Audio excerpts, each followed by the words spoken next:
Coming up on today's edition of Bengals Breakdown, we're talking a lot of free agency buzz. Derrick Henry, Saquon Barkley being linked to Cincinnati. So too is tight end Dalton Schultz. And the ever seemingly growing possibility of offensive coordinator Brian Callahan leaving for a head coaching gig. Now, if you want the Bengals to make another big free agency splash in the way they have in years past, including but not limited to guys like DJ Reader, Alex Kappa / Ted Karras, and Orlando Brown last year, then like the video right now. I like it when the Bengals spend a little bit in free agency. If you're on board with me, then show it by liking this video right now. Let's begin with Derrick Henry, as the Bengals, I would say interestingly so, are among the favorites to sign Henry in free agency. As we'll get into, Henry has said he wants to play for a contender, if the money, of course, is also good, because, hey, this is his last chance at a contract, a big contract at least. I would also make note, keep an eye on what happens with Mike Vrabel. If Vrabel gets a head coaching gig somewhere, and they need a back, I wouldn't be stunned to see Henry follow Vrabel, because he's clearly a big fan of Vrabel as a head coach. Here are the betting odds per bookies.com of the next team for Derrick Henry.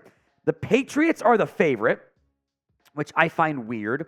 The Bengals are plus 500. They're the number 2 team to sign Henry. Raiders with Josh Jacobs being a free agent. Giants with Saquon Barkley being a free agent. Titans at plus 1,000. It did make it seem like he was going to leave in his post-game speeches. Ravens at plus 1,200. Don't love the fit, but they need a back. Jets at same odds. Vikings and Texans, which I find quite interesting. The right bet's probably the field, by the way, at plus 450. Here's what Derrick Henry has said on the Bustin' with the Boys podcast about his free agency. I want to be somewhere that, whatever happens, gives me the best shot of winning the Super Bowl. The business side is the business side. At the end of the day, it has to make sense. I'm not just going to accept anything because it's a long season. We put our bodies through a lot. But at the same time, I definitely want to be on a roster that can go out there and put ourselves in position and be able to win games, get in the playoffs, and contend for a ring. The Bengals are a fit for that. I would argue pretty darn clearly. And I think in general, the market for running backs is not going to be a great one this offseason. DeAndre Swift, Derrick Henry, Josh Jacobs, Saquon Barkley, Tony Pollard, James Conner, and more are all free agents. It is a group of players that are all solid backs, but the market was not very kind last offseason, and now there's a excess supply with limited demand. Not a great thing for the backs themselves. Also worth mentioning Derrick Henry, who continues to take a just massive workload as a runner. His numbers have begun to decline.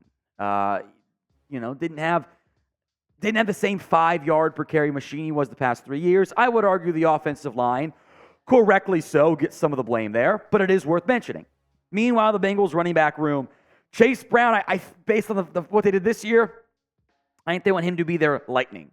So they could use the thunder, a more power back to pair with Chase Brown, do some 1A, 1B, or maybe just 1-2 punch scenarios there. You could cut Joe Mixon pretty easily and probably not pay that much more for a player like Derrick Henry. So would you sign him? Y for yes, N for no. It is the pinned comment of this video. You should know what that means by now. If the ad comes on YouTube, fine. Ignore the ad. Go vote instead at the pinned comment, Y or N.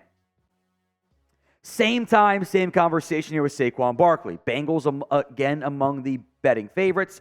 You can easily cut Joe Mixon, save some money, give all of that, maybe a little bit more for what I think the market's going to look like on probably a longer-term deal for Barkley or for Henry, because there's too many good players for not enough open spots. So we'll go more in depth here on Saquon momentarily. But of these two guys, who we spent time trade rumors on at the deadline, crazily enough, who would you rather sign? SB for Saquon Barkley or DH for Derrick Henry? Now, the Giants are still the betting favorite there to retain Saquon, plus 275. Tennessee at plus 500. Again, Henry's a free agent. Bengals at plus 500. Eagles plus 700. Raiders with Josh Jacobs being a free agent. Tampa, I don't love that. I thought Rachaad White played decently well, again, behind a iffy offensive line. Minnesota, they continue to like them. The field, much worse odds, plus 1,100. Giants, they're the favorites to retain Saquon. His numbers have been a little bit inconsistent, and that makes sense because the quarterback play has been inconsistent. The offensive line has been, frankly, not that good, and that's always been a big thing for me. So I don't love paying big money to running backs because they're so dependent on the offensive line, on the quarterback play. They are more impacted than other positions by their supporting cast. Now, that's true for everything, but it's a more extreme version at the running back position. He is a good pass catcher, though. He had 41 catches at 6.8 yards per clip this season. A lot of check down stuff, as so many backs are. Plus, the quarterback play wasn't very good. If you want the younger, explosive player, that is still Saquon Barkley. If you want the more consistent, pounding back, that is still Derrick Henry. He looked pretty darn good against the Jags in the final week of the season, but you also wonder just how much more wear and tear Henry can have on his tires, although Saquon's got the bigger injury concerns over his time in the NFL.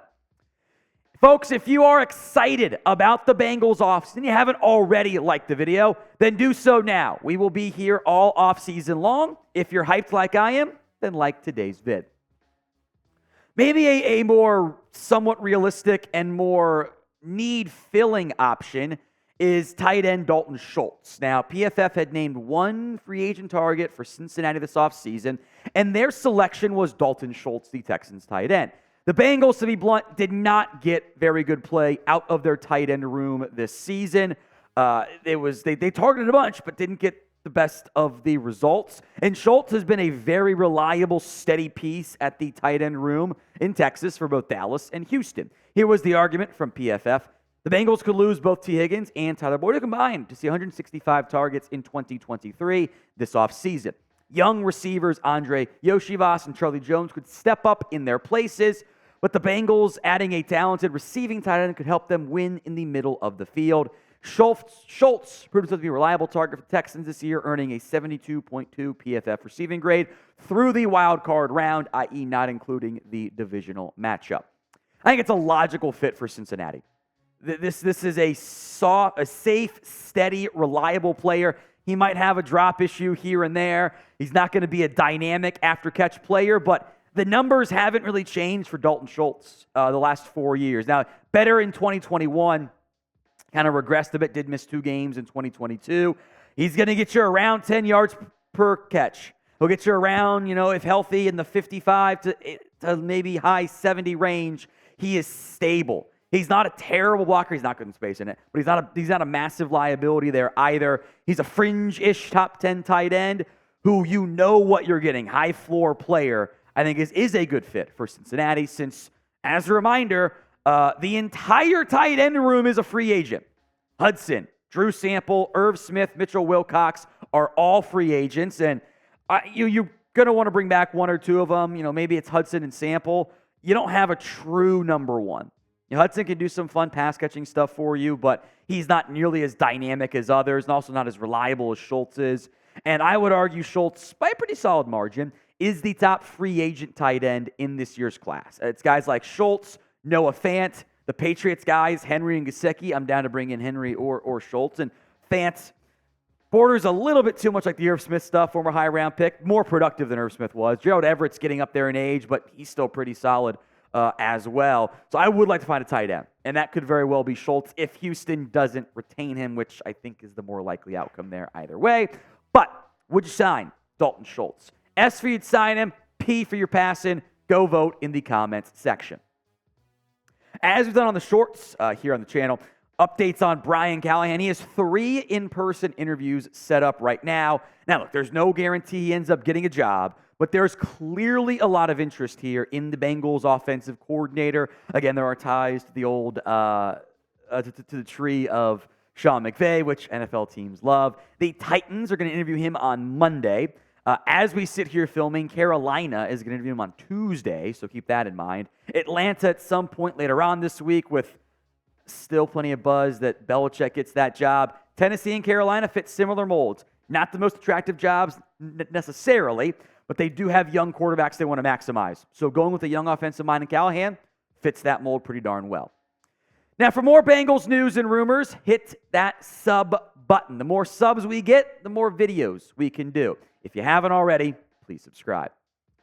Callahan's career, by the way, was a longtime Broncos assistant for 5 years, Lions quarterback coach for a couple seasons, Raiders QB coach, and has been the Bengals non-play calling offensive coordinator since 2019. Again, has ties to the McVay coaching tree. You'd also assume that wherever he goes, his dad comes along, Bill Callahan, in some capacity to help maximize the offensive line. He's still a great O-line coach. That'd be a big get for any team if they do hire Brian Callahan.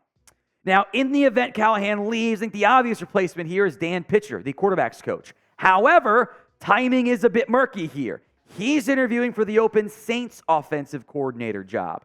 I think Pitcher, if you told him you could take the Saints job or the Bengals job, he's going to take the Bengals job. There's so much more stability. He's not going to get fired, although he wouldn't be a play caller necessarily. He'll have a bunch of input as he does now, just like Callahan does with the Zach Taylor scheme. But timing is starting to get tight there. So ideally, Callahan makes a decision, and then Pitcher can choose between maybe the Saints job or just simply getting promoted by Cincinnati. Otherwise, that OC spot might have to come from outside the organization.